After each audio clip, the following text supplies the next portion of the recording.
말씀을 나누려고 하는데요. 오늘 우리에게 주실 하나님의 말씀은 스가랴 9장 9절에서 17절까지의 말씀입니다. 제가 가지고 있는 성경 구약 1321페이지입니다. 스가랴 9장 9절에서 17절까지의 말씀입니다.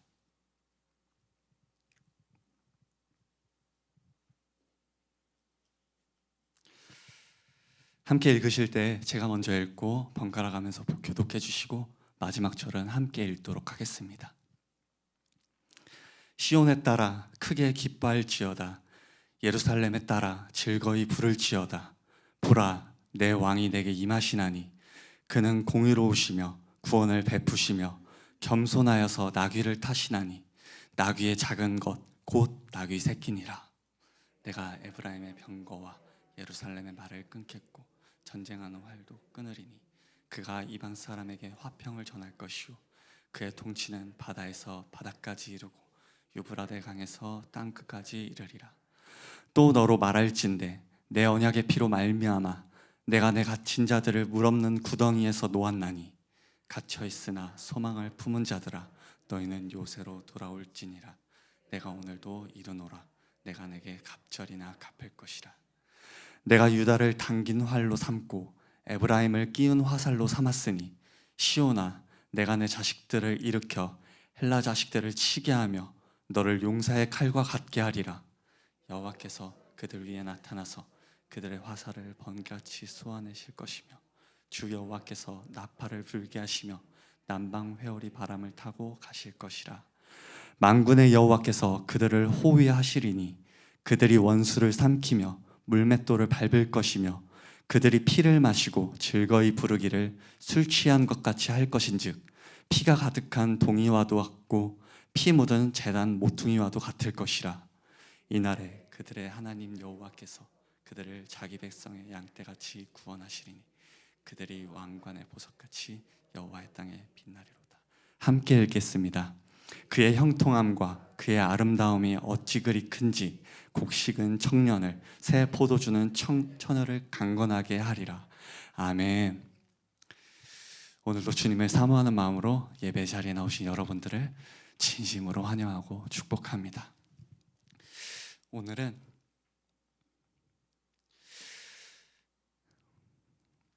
겸손으로 세상을 다스리시는 하나님이라는 제목으로 스가랴 9장의 말씀을 함께 나누고자 합니다. 이 시대 많은 사람들은 불안정 속에서 살아갑니다. 평온하지 못하고 늘 뭔가 부족한 마음으로 하루를 버텨냅니다. 그래서 사람들은 그 불안을 줄이기 위해서 눈에 보이는 힘을 붙잡으려고 합니다. 예를 들면 돈, 지위, 명예, 관계, 능력 이런 것들이 우리를 안정시켜 줄 것이라고 믿고 있죠. 이 정도면 괜찮을 거야. 이만큼은 갖춰야 안전하지. 이게 세상이 말하는 평안의 방식입니다. 그런데 우리가 잘 알듯이 그 힘은 우리를 완전히 지켜주지 않습니다. 조금만 상황이 흔들려도 그 안심은 무너지고 다시 불안이 찾아옵니다.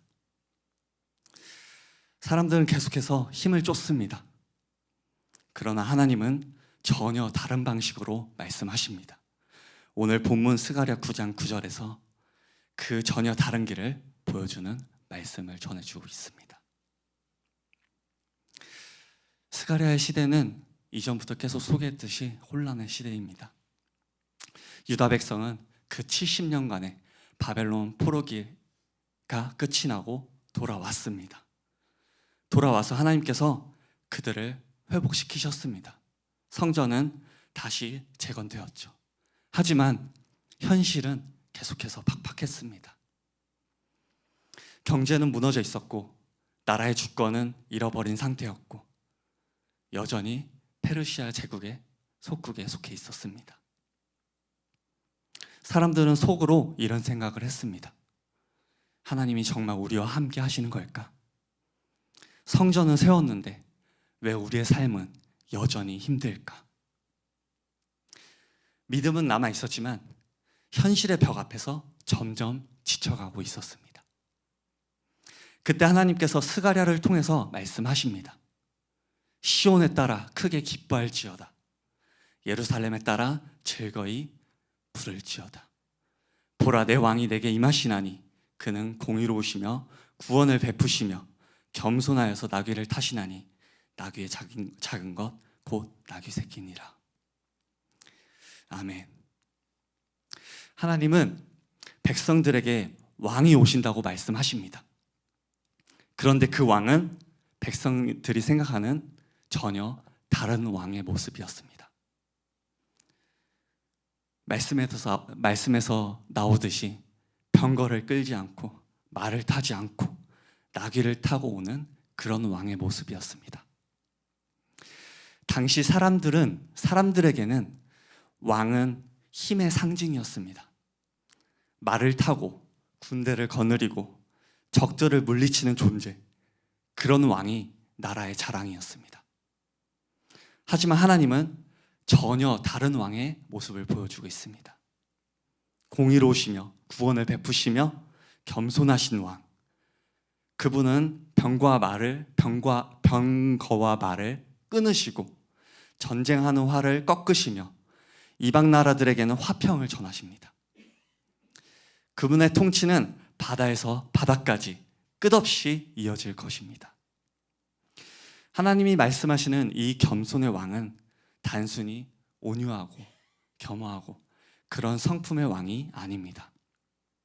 그건 하나님의 통치 방식이 세상과 다르다는 선언입니다. 세상은 힘으로 세상을 바꾼다고 믿습니다. 하지만 하나님은 사랑으로 세상을 바꾼다고 말씀하십니다. 세상은 전쟁으로 평화를 세우지만 하나님은 평화로 전쟁을 멈추신다고 하십니다. 그건 이 시대의 백성들에게는 정말 낯설고 이해하기 어려운 길이었습니다. 그러나 하나님은 그 길로 오셨습니다. 수백 년 뒤에 이 말씀은 예수님을 통해서 그대로 이루어졌습니다. 예수님께서는 나귀를 타고 예루살렘으로 들어오셨습니다. 사람들은 예수님을 왕으로 환영했죠. 그들은 힘 있는 왕을 기대했지만 로마 제국을 뒤집고, 로마 제국은 승리의 의미로서 왕들이 말을 타고 입성했지만 예수님께서는 나귀를 타고 입성하셨습니다.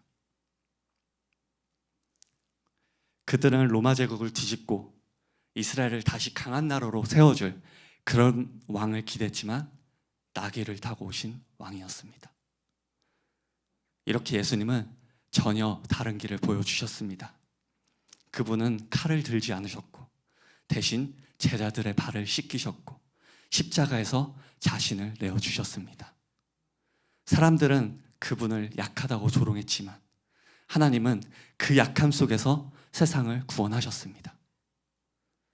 십자가는 가장 약한 자리가 아니라 가장 강한 사랑의 자리였습니다.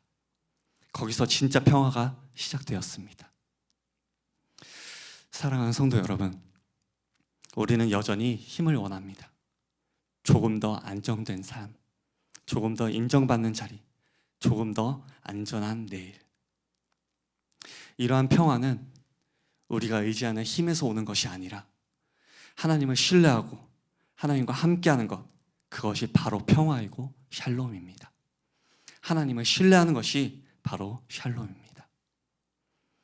겸손은 자신을 낮추는 것이 아니라 자신의 중심을 하나님께 두는 것입니다.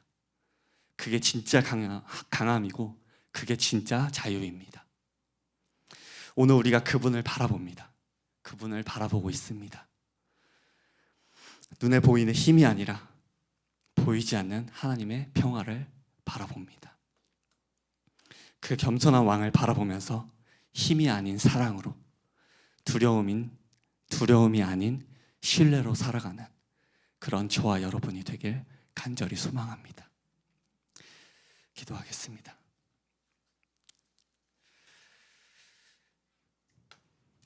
하나님, 오늘도 귀한 말씀 나누게 하시니 감사합니다.